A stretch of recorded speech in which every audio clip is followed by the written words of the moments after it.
يا أيها الذين آمنوا كتب عليكم الصيام كما كتب على الذين من قبلكم لعلكم تتقون أياما معدودات فمن كان منكم مريضا أو على سفر فعدة من أيام أخر وعلى الذين يطيقونه فدية طعام مسكين فمن تطوع خيرا فهو خير له وأن تصوموا خير لكم إن كنتم تعلمون.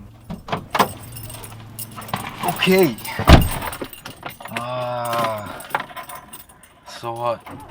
It's so hot. It's so hot. It's so hot.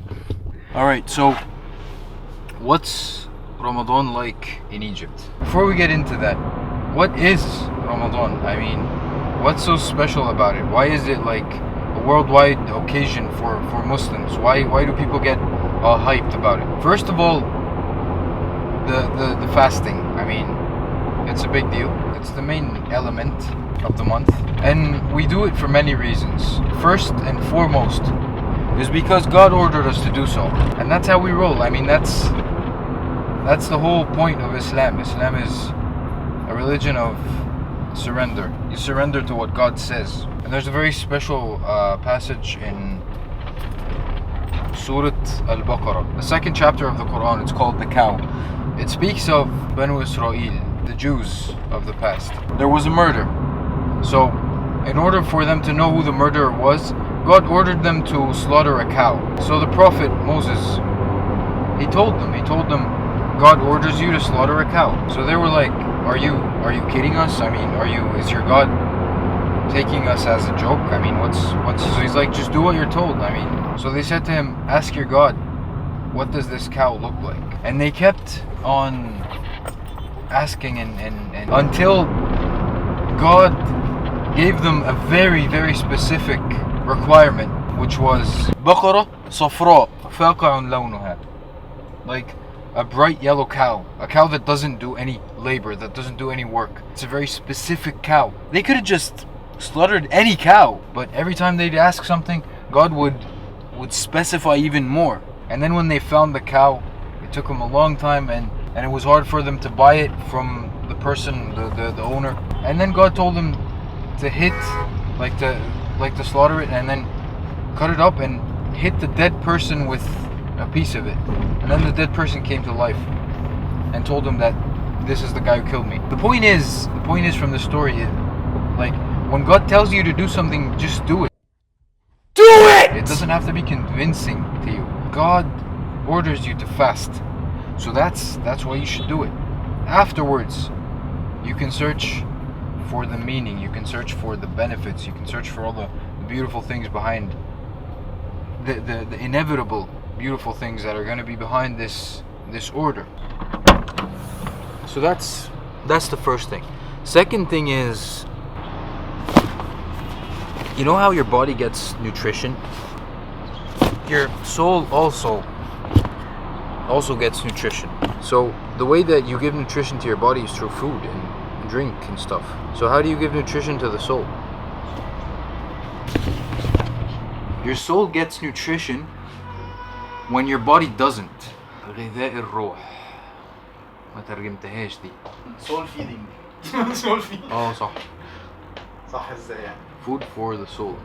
Food for the soul. Yes, that's what it is. So how does one feed his soul? We know how you feed your body, literally by food. When you stop giving your body food, and when you don't give in to all the desires that usually drive you, because not only food is forbidden in the morning of Ramadan, also like sex and other stuff are forbidden. So when you don't give your body all those things, the body calms down. You ignore these desires. And that gives a chance for your soul to start seeking what it wants. So it's kind of a give and take situation. You stop giving your body, so your soul starts to rise and starts to seek its own food, if we can say that.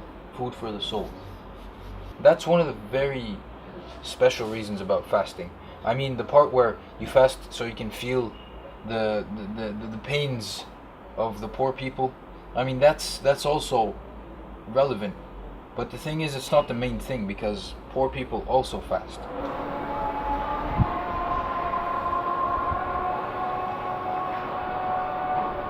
So we keep fasting from sunrise till sunset.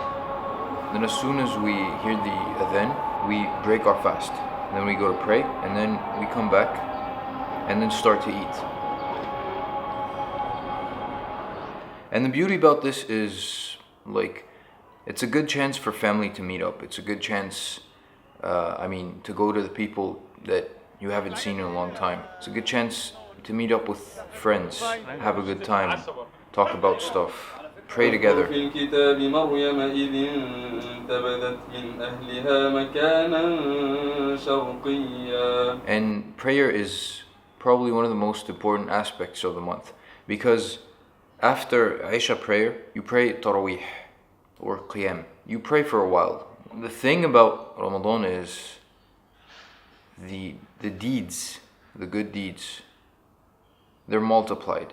God wants us to get a high score, if you're like in a game or something. This is like the cheat mode, it's on, The devil or Satan or whatever, they're chained up this month.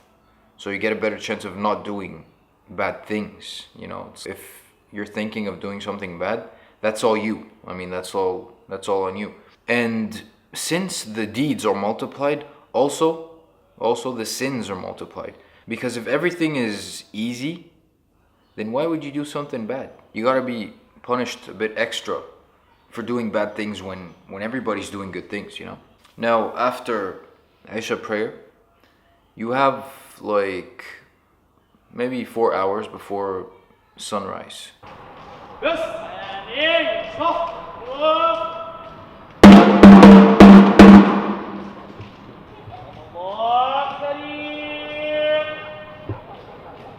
Now this guy is the guy that wakes you up for suhoor. I know it's a bit scary, and my wife, she's freaked out by the guy, and I am a little bit too. So what is suhoor? Suhoor is the time where you eat, so you can fill yourself up, so you can, endure for the rest of the day, so you can hold up. The ideal situation for Ramadan would be to sleep right after Taraweeh, like around 11 o'clock maybe, and then wake up for suhoor around 2, and then sleep after Fajr, and then wake up at 8, 9. That's pretty good. That's a pretty good schedule. You're gonna get a solid 6, 7 hours of sleep. Many good things, many victories for Muslims happened during Ramadan when they were fasting. Many wars happened during Ramadan. And that wasn't just in the olden days. It was also during the 6th of October war for Egyptians, Egypt versus Israel. The soldiers were fasting. So that's pretty cool. That you can put that in the face of anybody who says, this is Ramadan, this is the month of being lazy and stuff. No, it's not, man. I get some of my best work done during Ramadan. So that's Ramadan here in Egypt. If you're watching from another country, let me know how Ramadan is over there. I'd be very interested to read about that in the comments. Alright, so this is my new channel. You can go ahead and subscribe. I'll be posting regularly over here. And I will see you when I see you.